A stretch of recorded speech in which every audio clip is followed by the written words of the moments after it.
안녕하세요 여러분. 오늘은 인체 방어작용 두 번째 시간 우리 몸의 방어작용에 대해서 다뤄보도록 하겠습니다. 우리의 몸은 외부에서 계속해서 침입해 오려고 하는 병원체들에 대해서 우리 몸을 지키는 방어작용들을 하고 있는데 우리가 일반적으로 이러한 몸의 방어작용을 면역이라고 합니다.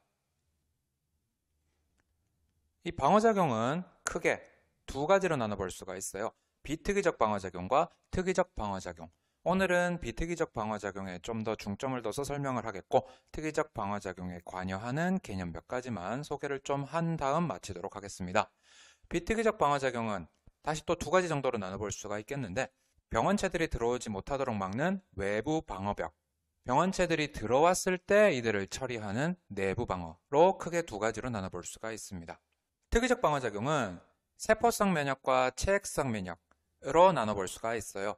비특이적 방어작용과 특이적 방어작용의 가장 큰 차이라고 한다면 내가 어떤 특정한 병원체를 경험했느냐 안 했느냐에 따라서 반응이 달라진다는 점, 그리고 침입하는 병원체의 종류에 따라서 대응하는 방식이라던가 대응하는 세포가 달라지느냐 달라지지 않느냐에 따라서 차이가 있다고 볼 수 있겠습니다. 이번 시간에는 아까 이야기한 것처럼 비특이적 방어작용에 대해서 중점을 두고 이야기를 한번 해보도록 하겠습니다. 비특이적 방어작용은 선천성 면역이라고도 부릅니다. 선천성, 타고난다는 이야기지요. 이전의 경험 유무와 상관없이 대부분의 사람들이 비슷비슷하게 태어날 때부터 갖추고 있는 능력들인데 이 비특이적 방어작용의 특징은요, 감염 시 빠르게 대응한다는 특징이 있습니다. 침입한 병원체가 어떤 형태냐를 따질 필요 없이 모두 동일한 형태로 반응을 하기 때문에 시간을 끌 이유가 없는 거죠.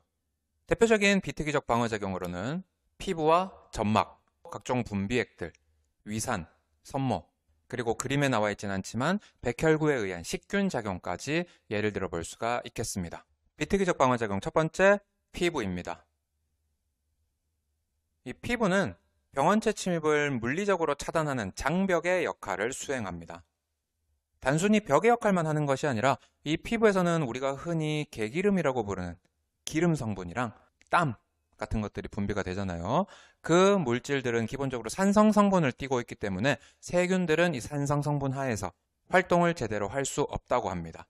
그래서 세균의 증식이 억제가 되고, 그리고 피부로 덮여져 있지 않은 부분들이 있는데요. 대표적으로 눈이라든가 콧속, 입, 아니면 소화기 내부 같은 곳들은 피부로 덮여져 있지 않아서 점액으로 이루어진 막, 점막으로 보호가 되어지고 있습니다.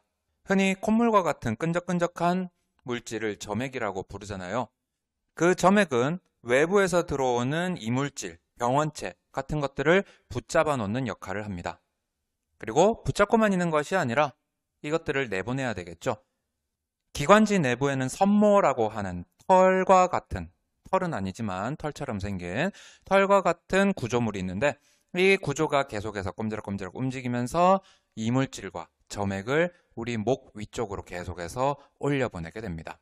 그럼 목이 간질간질해지겠죠? 간질간질해지면 우리는 기침, 재채기를 하면서 목에 걸린 물질들을 바깥으로 내보내게 돼요. 다음으로 우리 몸에서 분비되는 각종 분비액들이 있겠습니다. 이 분비액들은 그냥 단순한 물이 아니라 라이소자임과 같은 효소를 많이 포함하고 있습니다. 이 라이소자임이라고 하는 효소는 세균이 세포벽을 형성하는 것을 막거든요. 그럼 세균의 세포막이 세포벽이 없이 그대로 노출이 되게 되고 노출된 세균의 세포막은 쉽게 터져서 세균이 죽어버리게 됩니다. 이와 같은 방식으로 우리 몸에서 분비되는 분비액들이 세균의 침입을 막을 수 있고, 그런가 하면 위에서 우리 뱃속에서도 굉장히 강력한 분비액, 위산이라고 하는 것이 분비가 되죠. 이 위산, 정말 말 그대로 산입니다. 염산이에요. 그러니 우리가 먹는 음식물 속에 세균들이 좀 있다고 하더라도 그 세균들 어지간해서는 이 위산을 뚫고 살아남기가 어렵습니다.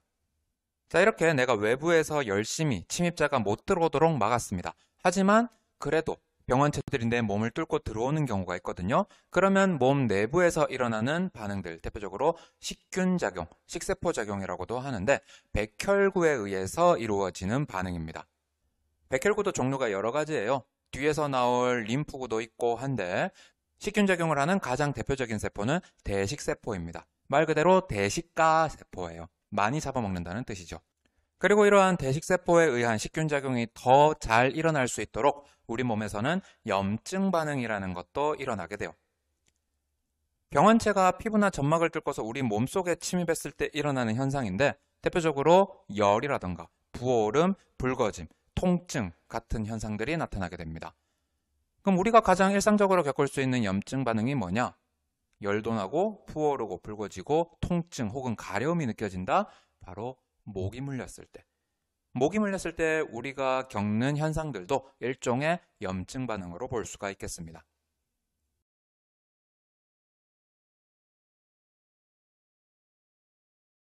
염증 반응의 과정을 그림을 통해서 살펴보도록 하겠습니다. 우리가 가시 같은 것들에 찔려서 세균이 몸속으로 들어왔다고 한번 생각을 해볼게요. 세균이 들어오면 그 주변에 있는 비만세포에서 히스타민이라고 하는 물질을 분비하게 됩니다. 참고로 여기서 이야기하는 비만세포라는 것은 우리가 살찌는 비만과는 아무런 관련이 없습니다. 그냥 이름만 닮았을 뿐이고요. 히스타민이 분비되면 그 주변에 있는 모세혈관에서는 확장이 일어나게 돼요. 모세혈관이 확장되면 그 내부에 흘러다니는 혈액의 양도 증가하게 되고 상처 부위까지 운반되는 백혈구의 양도 증가하게 됩니다. 그리고 이 백혈구들은 모세혈관을 빠져나와서 상처 부위로 이동을 하게 되고 혈관이 확장되고 백혈구들이 이런저런 물질들을 분비하면서 아까 이야기했었던 염증의 일반적인 반응들, 부어오름, 붉어짐, 통증 같은 것들이 나타나게 되는 겁니다. 상처 부위로 이동한 백혈구들은 세균들을 잡아먹게 되고 상처 부위는 다시 원래대로 돌아오게 되겠죠. 우리가 상처가 났던 곳이 아물면서 가끔씩 고름이 생기는 경우가 있는데 이 고름의 정체가 뭐냐? 바로 방금 전 봤던 염증 반응에서 백혈구들이 싸우고 남은 흔적들이라고 볼 수 있겠습니다. 이 백혈구들은 자기가 잡아먹을 수 있는 횟수가 어느 정도 한정되어져 있다고 해요. 그래서 자기가 잡아먹을 수 있는 최대 횟수를 다 초과하게 되면 죽음을 맞이하게 되고 그 사체가 염증이 일어났었던 부분에 남게 되는 겁니다. 그게 바로 고름이 되는 것이고 그래서 고름에는 죽은 백혈구들의 시체, 손상되었던 우리의 세포라던가 침입했던 세균의 시체 같은 것들이 뒤섞여 있는 것이라고 볼 수가 있겠습니다. 여기까지 비특이적 방어작용에 대해 대략적으로 알아봤고요. 이제 특이적 방어작용을 다음 시간에 하기에 앞서 주요 개념 몇 가지를 좀 살펴보고 넘어가도록 하겠습니다. 특이적 방어작용이라고 하는 것은 특정 항원을 인식하여 제거하는 방어작용입니다. 앞에서 봤었던 피부라던가 식균작용 같은 경우에는 어떤 세균이 침입했느냐에 따라서 대응하는 세포가 달라지거나 대응하는 방식이 달라지지는 않았었습니다. 하지만 이 특이적 방어작용 같은 경우에는 침입하는 세균 종류에 따라서 대응하는 세포가 달라지게 되고요. 이 반응들은 주로 T림프구와 B림프구에 의해서 일어납니다. 방금 병원체라는 말 대신 항원을 인식해서 제거한다고 했는데 항원이라고 하는 게 무엇이냐? 항원은요. 면역 반응에서 인식되어지는 물질을 항원이라고 부릅니다. 그럼 병원체랑 똑같은 말 아닌가요? 비슷한 개념으로 사용할 수는 있는데 좀 더 정확하게 이야기하자면 오른쪽에 지금 요상한 모양의 그림을 하나 그려놨죠? 이게 우리 몸에 침입한 세균이라고 한번 해보겠습니다. 이 세균의 표면에는 여러 가지 물질들이 있습니다. 이 물질들이 우리 몸의 면역 반응에 의해서 인식이 되어질 수 있다면 이것들이 항원이 되는 겁니다. 근데 지금 이 항원들의 모양이 전부 다 다르잖아요? 그렇다는 이야기는 하나의 병원체에서 여러 개의 항원을 가질 수도 있다라는 의미가 되겠고요. 이 항원이라고 하는 것은 모든 세포가 표면에서 가지고 있는 물질들을 의미하지만 일반적으로는 내 몸에서 만든 것 이외의 물질들, 그러니까 내 몸에 들어왔을 때 침입자로 여기고 공격을 유발하는 물질들을 일반적으로 항원이라고 부릅니다. 이 특이적 방어작용은 T림프구와 B림프구에 의해서 주로 일어난다고 했는데요. 림프구라고 하는 것들이 뭐냐? 림프구 역시 백혈구의 일종입니다. 그리고 다른 혈구세포들과 마찬가지로 골수에 있는 조혈모세포라는 것에서부터 만들어집니다. 골수, 뼈에 있는 부분이죠. 여기서 혈구세포들, 적혈구나 백혈구 같은 것들이 만들어지거든요. 이 조혈모세포로부터 림프구들이 만들어지는데 B림프구와 T림프구는 만들어진 후에 성숙되는 장소에서 차이가 나타납니다. 이 B림프구는 골수에서 만들어지고 그대로 골수에서 성숙이 이루어집니다. 골수가 영어로 본 매로우예요. 그래서 앞글자 B를 따서 B림프구라고 이름을 붙입니다. 이 B림프구의 역할이 무엇이냐? 항원이 침입했을 때 형질세포와 기억세포라고 하는 두 가지 유형의 세포로 분화가 이루어집니다. 그중 형질세포라는 세포에서 항체라고 하는 물질을 만들어내서 침입한 병원체, 항원을 공격하게 돼요. 이와 같은 방식의 면역 반응을 체액성 면역이라고 부릅니다. 이것을 B림프구가 담당합니다.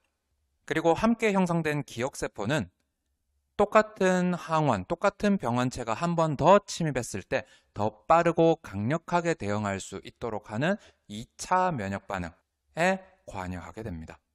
그런가 하면 T림프구는요, 골수에서 생성된다는 점은 동일하지만 이 T림프구는 가슴샘으로 혈액을 통해 이동한 후에 가슴샘에서 성숙이 이루어지게 됩니다. 이 T림프구는 세포가 감염된 세포를 직접 죽이고 다니는 세포성 면역에도 관여하고, 그리고 특이적 면역이 시작되는 데 있어서 중요한 역할을 하는 보조 T림프구라고 하는 세포가 있는데, 이건 역시 T림프구에 의해서 수행되어지는 역할이 되겠습니다. 다음 시간에는 특이적 방어작용에서 이 림프구들이 어떤 식으로 작용하는지에 대해서 알아보도록 하겠습니다.